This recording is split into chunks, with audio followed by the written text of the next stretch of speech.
Okay, what we'll be looking at today, cinematic elements, shots and angles. Shots and angles of the camera in relation to the subject. The long shot. This is a very long distance shot. It shows the entire subject, most if not all the background, and it's used usually as an establishing shot, as a beginning shot of a scene, so we can set the location where the characters are or the action is taking place. The medium shot. This is probably the most used shot in cinema. It's from the waist up over the head. It shows a lot of the background and it leaves room for a lot of the action to take place. So it's a loosely framed shot, and this is probably what you'll be using a lot of when you shoot your own films. You'll want to give yourself some sort of room. As you can see in this one, there's lots of headroom. There's room to the right and to the left of the subjects. It's one of what we call your bread and butter shot. It's something that you'll want to use most often when you're framing for action. Now, the close-up shot. This is when the camera pushes in, zooms in, or is placed very close to the subject. It's usually a shot of someone's face. It could be details. It could be details of an action that's taking place.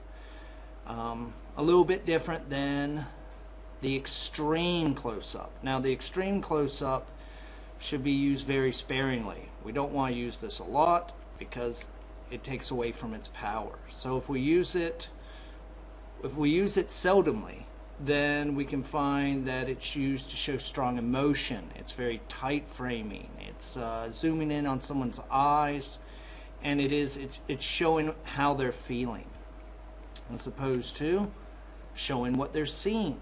This is the point of view shot, or POV. It's what the character sees. You can use this, you'll see this a lot of times. It's used in video gaming.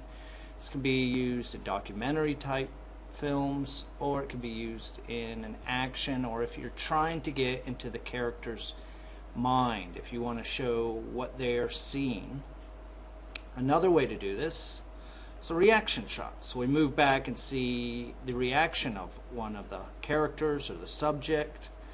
A reaction shot is also used to show maybe what the conversation's about, what the action's about. So this is a form of cutaway, or a reverse of the POV, what the character sees and the camera seeing the character. So we look at the cutaway shot, which is another form of a reaction shot without the subject in it. This is just the background. This is to show something that's related to the scene, related to the story, but where the action isn't taking place.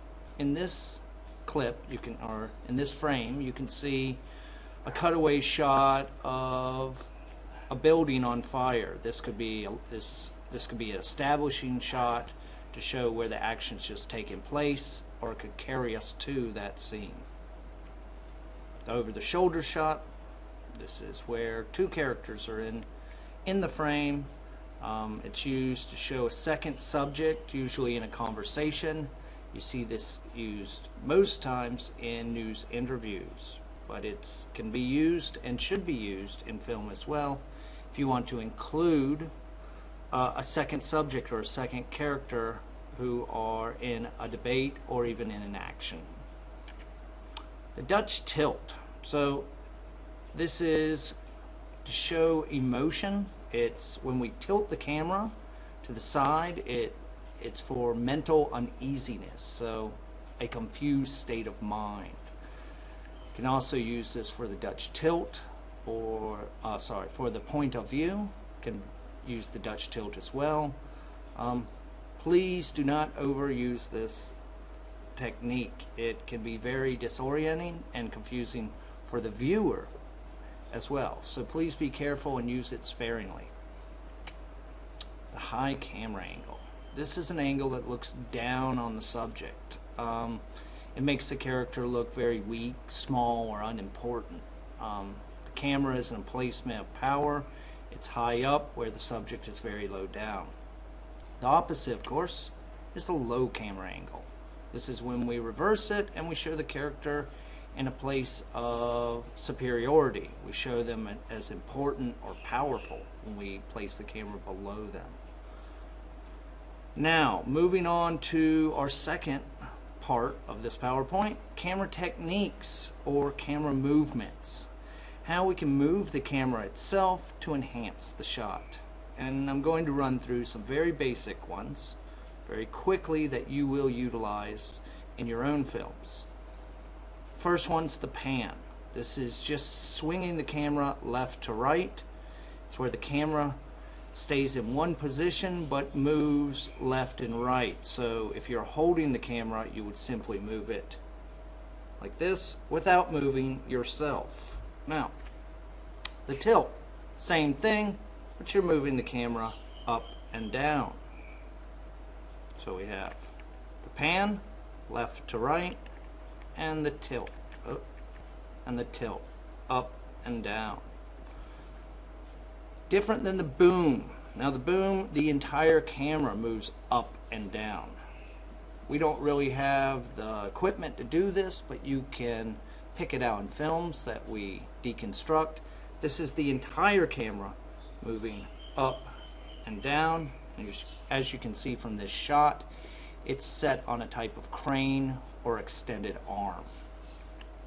The dolly. This is something that you can do in films, and I suggest using it to show action, to get into action by moving the whole camera forwards or backwards. This is usually put on wheels, but you could always walk it forward or walk it backwards. We'll talk about how to use the dolly more effectively in class. And we have the track. As you can see here, we have an iPhone on a type of wagon. It is when we move the camera, the entire camera, left to right. This is different than the pan. The track moves the entire thing. So it's a dolly left and right, where the dolly is forward and backwards. A track would be to the left and right. And as many of you know, the most easy way to get in close to the subject or to get in a tighter frame shot is simply to zoom in, to hit the plus to go forward or the minus to go backwards. We'll work more in our labs and in practice exactly when to use the zoom and when not to use the zoom. Now, our next tutorial or PowerPoint will be on transitions. Look for that in number 2, Cinematic Elements 2, which I will post shortly.